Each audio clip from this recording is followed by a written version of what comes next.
en que te conozcan al Dios único y verdadero y al Señor Jesucristo, a quien Dios Padre lo ha enviado. No hay otra manera de conocer a Dios sino a través de ¿qué? De la oración. Primero, es un acto voluntario, diga conmigo. Y segundo, es una cuestión de actitud. Pero díganlo, es una cuestión de actitud.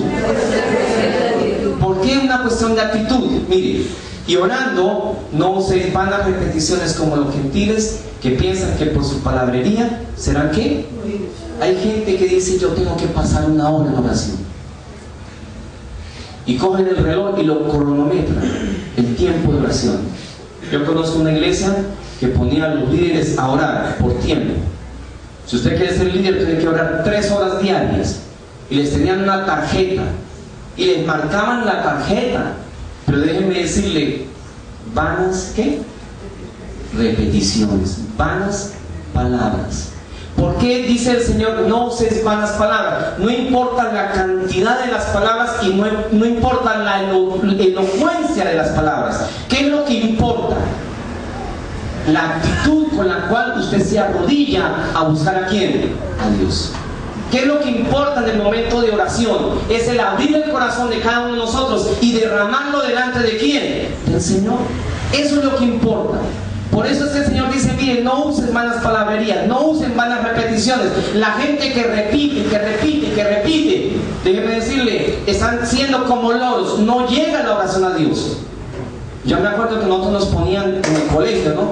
Bueno, tantas oraciones, sino las 33. Y cogía una y primera, y ya íbamos en el 20 y estábamos ¿qué? Agotados.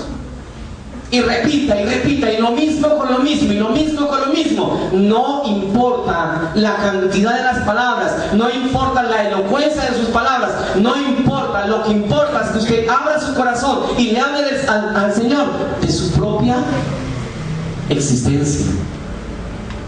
Ah, no, es que si usted no pasa una hora en oración, yo no creo que usted pueda. No es el tiempo. A veces uno dice que no importa la cantidad, sino que importa ¿qué? La calidad del tiempo.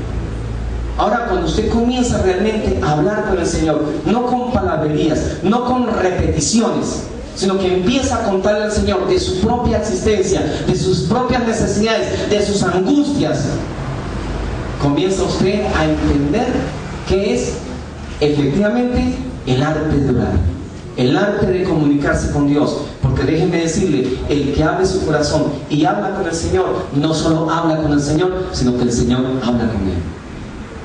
¿Cuántos dijeron amén? ¿Ninguno dijo amén? ¿Cuántos han escuchado la voz de Dios? ¿Cuántos escuchan por las mañanas la voz del Señor? ¿Cuántos creen estar seguros de que el Señor habla? Mire, hay gente muy religiosa, pero del Señor no tienen ni idea. Mi papá me dice: ay, Juan Manuel, usted definitivamente está loco. Mi papá me dice, porque yo le digo: papá, yo hablé con el Señor. Ay, no me venga aquí a hablar que usted habla con Dios. Así me dice mi papá, asombrado. Me dice: pero usted habla con Dios, habla con usted. Ay, Juan Manuel, mire, eso, y se pone hasta bravo.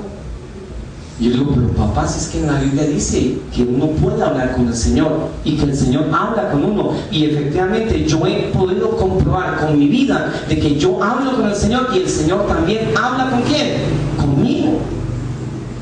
Pero ¿cuándo ocurre eso? Cuando usted se arrodilla realmente con la intención y con el deseo de buscar a Dios, con el único deseo y con la única intención de realmente hablar con el Señor, no como un acto religioso de evitar alguna calamidad o algún problema, porque es que hay mucha gente que se arrodilla solo para evitar maldiciones y desgracias, y así no es. Yo cuando me arrodillo, yo lo único que debo hacer es buscar el rostro de Dios.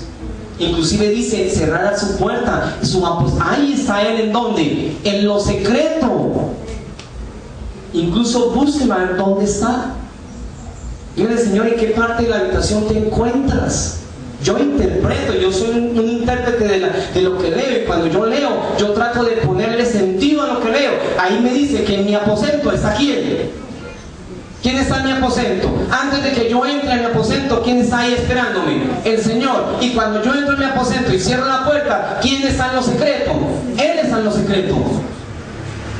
Ahora, ¿usted le da la espalda o le da la cara?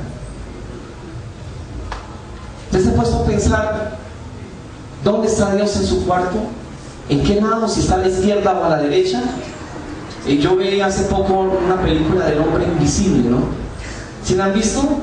El hombre invisible. ¿Sí la vieron? Hace como 3 o 4 días la dieron. Yo por ahí en un canal lo vi. Y había una niña que estaba ayudándolo a hacer alguna cosa. Y esta cada rato le perdía, ¿no? Porque, bueno, invisible. Y le tocaba decir, bueno, ¿dónde estás? Y él hacía algún movimiento, alguna cosa y le determinaba dónde estaba él. Y yo digo a veces, uno como que la Biblia dice que nosotros tenemos un Dios ¿qué? Invisible. ¿O no es así? ¿Un Dios qué? Invisible. Y usted le dice al Señor, bueno, ¿y dónde estás? ¿En qué lado te encuentras? ¿Lo invita a que se siente a su lado? ¿O no? Póngale sentido a la oración. Ubique a Dios. Lo primero que usted tiene que hacer es ubicar al Señor y decirle, Señor, aquí estoy, heme aquí. Y comenzar aquí a conversar con el Señor. Porque la oración, déjeme decirle, tiene poder y hace maravillas. Y tener un corazón como. Tener un corazón como. Antes de que usted se acerque al Señor, usted debe empezar a revisar cómo tiene su corazón. Porque al Señor le agrada un corazón ¿qué? Contrito y un corazón ¿qué? Humillado. Salmo 51.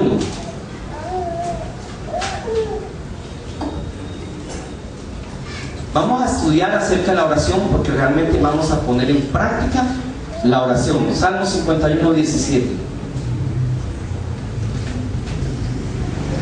Los sacrificios de Dios son el espíritu quebrantado y el corazón contrito y humillado. No despreciarás tú, oh Dios. Segunda de Crónicas 7:14 dice: si se humillare mi pueblo sobre el cual mi nombre es ¿qué? Invocado. ¿Qué es lo primero que usted tiene que hacer cuando va a orar? Humillarse. ¿Un corazón qué? Contrito. Es que usted no va a hablar con cualquier persona. Es que nosotros no hemos entendido. A veces creemos que Dios es como cualquiera de nuestros amigos, ¿no? Como cualquiera de nuestra barriada, de nuestro chamo, de como lo quieran llamar. No, es que Dios es Dios. Y cuando usted se acerca a Dios, lo primero que tiene que revisar es cómo va su corazón, cómo va a encontrarse usted con Dios. Porque usted no se puede presentar al Señor como si fuera cualquier persona, como si fuera el de la tienda o el vecino. Sin decir que el del vecino o el de la tienda no. Pero es que yo me voy a encontrar con Dios. Y usted lo primero que tiene que hacer es revisar cómo está su corazón para presentarse delante de quién, de Dios. ¿Y qué es humillarse? ¿Qué quiere decir la palabra humillarse? Si mi pueblo se humillara y un corazón contrito y humillado, ¿qué? No despreciará al Señor. Dios escucha a los humildes y tiene de lejos a quienes, a los altivos. Eso dice la palabra. Y hay mucha gente que se está orando, que se está arrodillando con altivez, con orgullo, pensando que tal vez están haciendo lo máximo, cuando deberían pensar más bien quién es Dios y quién es usted delante de Dios y ante la presencia de Dios, humillarse. Decirle: Señor, no soy nadie para presentarme delante de ti. No soy nadie. Moisés le dijo: Señor, yo no te quiero ver porque el que te ve, ¿qué ocurre? Muere. Porque Dios es santo. Y ante la santidad, ¿qué le dijo? Quítate el calzado. Quítate el calzado porque lo que estás pisando es ¿qué? Es santo. Y nosotros creemos que podemos llegar a la presencia del Señor como si nada, como si fuera cualquier persona, sin humillarnos primero. Y usted se va a presentar delante de ¿quién? Del santo de todos los santos. Y usted tiene que revisar su corazón. Usted no puede presentarse al Señor sin contrición. ¿Y qué es contrición? Arrepentimiento. Usted no se puede presentar al Señor tan campantemente. Antes debe pedirle que perdón por todos sus pecados. Porque si en usted hay pecado, mi hermano, déjeme decirle, el Señor por ahí ni se acerca. Lo vimos el domingo pasado, ¿verdad? ¿Qué es lo que nos separa de Dios? ¿Qué es lo que nos aparta del Señor? Nuestros pecados. Una persona que mienta, ¿cómo puede, cómo se atreve a entrar dizque en la presencia de Dios sin antes decirle: Señor, perdóname porque soy mentiroso? Una persona fornicaria, una persona adúltera, una persona que mate, que robe, ¿cómo puede acercarse al Señor, que es santo, a decirle: Señor, aquí estoy, heme aquí? Sin antes decirle: Señor, ¿sabe qué? Para presentarme delante de ti debo tener un corazón limpio y puro, y perdóname todos mis pecados. Arrepentimiento, contrición, ¿qué quiere decir? Arrepentimiento. Y humillación, ¿qué quiere decir? Que ante la santidad de Dios yo no soy nada. Nada ni nadie. Y usted debe aprender que antes de entrar a orarle al Señor, usted debe inclinar su rostro, usted debe inclinar su cabeza y pedirle inclusive al Señor misericordia para poderse meter al trono de la gracia. Pedirle perdón a Dios por todos sus pecados y humillarse delante del Señor, porque Dios a los humildes no los desecha, pero a los orgullosos, dice la palabra, los mira inclusive ¿qué? De lejos. Hay gente que se acerca al Señor con una altivez, con una arrogancia, sin ni siquiera mirar si está ofendiendo a Dios o no lo está ofendiendo con algo en su vida. Y déjeme decirle, es hora de que usted comience a entender que cuando usted se acerca al Señor, se acerca al Santo de los Santos, al Rey de Reyes y Señor de Señores. ¿Cómo son sus palabras delante de Dios? Inclusive, ¿cómo le habla usted al Señor? ¿Usted cómo le habla al Señor? ¿Le habla como si me estuviera hablando a mí? ¿Usted es capaz de dirigirle la palabra al Señor como si le estuviera hablando al vecino? ¿O usted entiende que al Señor se le debe hablar pasito? Pasito no en el sentido de la voz, sino en la humillación. Porque si yo me acerco al Señor, debo entender que al Señor me estoy acercando. ¿Amén? Un corazón contrito y humillado, ¿qué?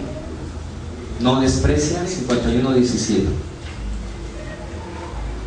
Los sacrificios de Dios son el espíritu quebrantado. Al corazón contrito y humillado no despreciarás tú, oh Dios.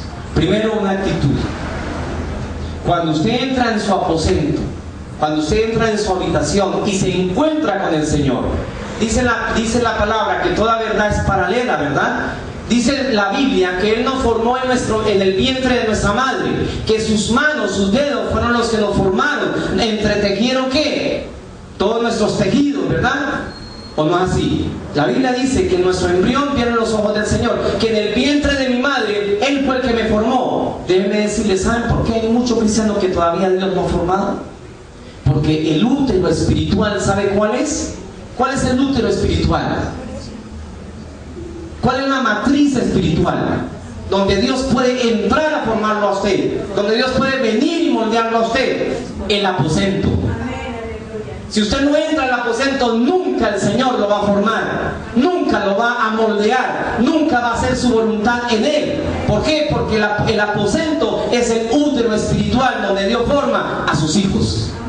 No somos perfectos, ni cuando venimos al Señor somos perfectos, pero si queremos llegar a ser perfectos, ¿a dónde debemos ir? Al aposento y decirle: Señor, fórmame, Señor, transfórmame, Señor, moldéame. No somos perfectos, tenemos errores y eso no nos impide ser hijos de Dios. Claro que somos hijos de Dios, pero si queremos vencer toda esa cantidad de cosas que nos separan del Señor, ¿a dónde tenemos que ir? Al aposento, porque